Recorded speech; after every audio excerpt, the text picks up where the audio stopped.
हे भगवान, न जाने कहाँ मर किनारा रह जाता। हम कब से काम कर जाता घर में अकेले, खाली दिन रात पी पी के वो नहीं पता ना कहाँ मर जाता। पी के हम कहीं चल जाइला तो की एकदम से अस्पत लगा, एकदम बोले लगेली का। देखा कहता कि हमारे क्या ठीक से आल करा, पियो के आल मत करा, नहीं तो जान करा ना ऐसा ते के बोला दे जला कि ना। दुनिया में बहुत जाने पिए था, तो के मालूम ना का। ए जे पिए तो पिए, लेकिन हमारे आगे कुल ना चल पिए अलवर। काहे का बात का बात हो? हां आई घर में हम खतर खर तो मर जाता नहीं, आ तू खाली दिन रात पी पी के भट्टा पे सुतल होता। बोला माने खटत यही के कर मेहरारू ना खटली रे। तो शिकायत हम सबसे करब। ऐसा वाला जोगिंदर भैया बाना ना, उन्हों से शिकायत करब।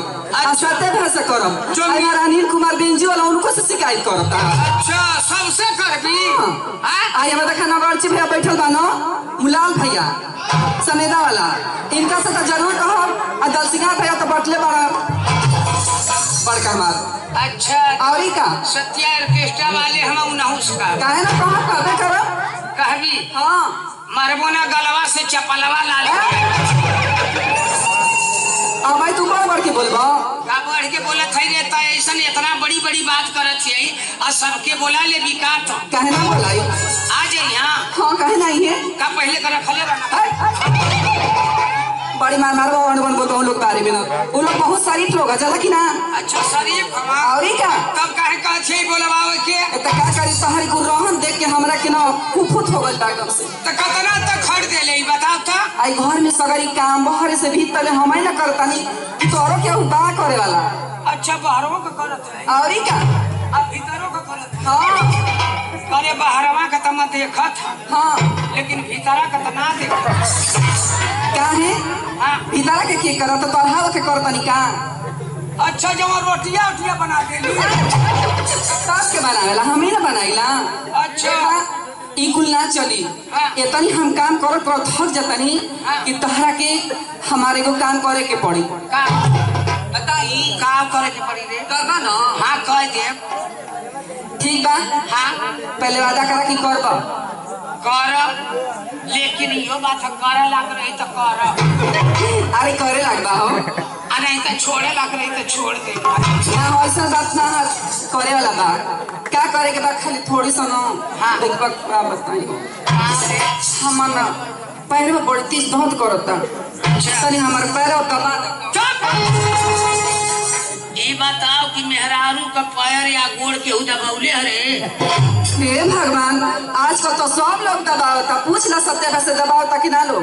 कहो सत्या भैया तू दबौले होगा का लहरारू भाई आदमी नाना हवाए मर्दावा। अरे साउंड वाला जोगिंदर भैया से पूछ लो। जोगिंदर भैया तू दबौले हवा का मेहरारू का गोड़। अरे भैया तू हरी लेता बढ़िया तब केहू रड़ू है ना बा। ऐसे कहता रन काके ना कहेगे ऐसा बात है ना तू रड़ुआ ना हम मरद हम। अच्छा तब का जरबी का ऐसा के मर्दे लोग आज के जमाना में दबाला ये कलजू का ना। मेहरारू का गोड़ी लोग ना दबौले हम मेहरारू ही ना लोग का गोड़ दबौले। ये उल्टा जमाना आज का चल गया भाई हमारा राजा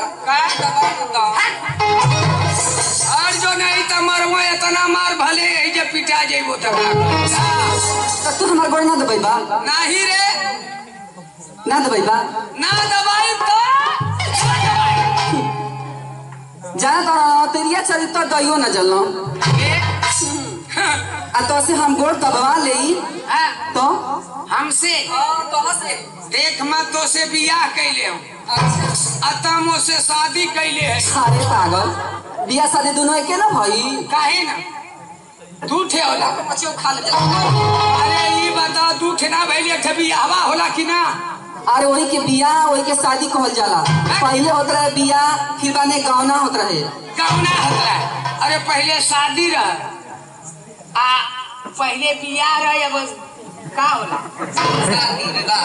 हाँ शादी बियाह। हाँ बियाह में का होला सेनूर पहरावल जाला। आ शादी में क्या होला शादी में पिटाल जाला। मुहरा पिटावल जाला।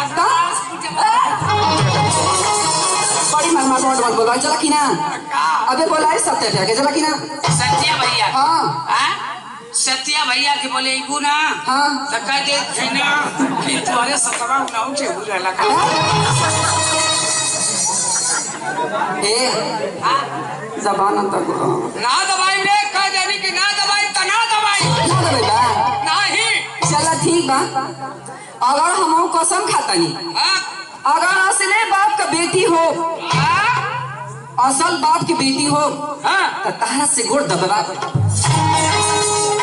असल बाप का बेटी हो हाँ तो हमार मेहरारू है कि ऐसा कहती और क्या कि असल बाप का बेटी हो हाँ तो तोसे गोड़ दबवा दे दबवा दे हो खुशिया के तो हम खुशा के कहा था असले ससुरे खदमात हो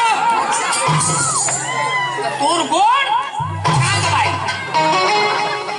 ठीक बा हम जात है और जो तो हाँ अतः एक काम करी है कि लिट्टी में गोईठा लगा के लेके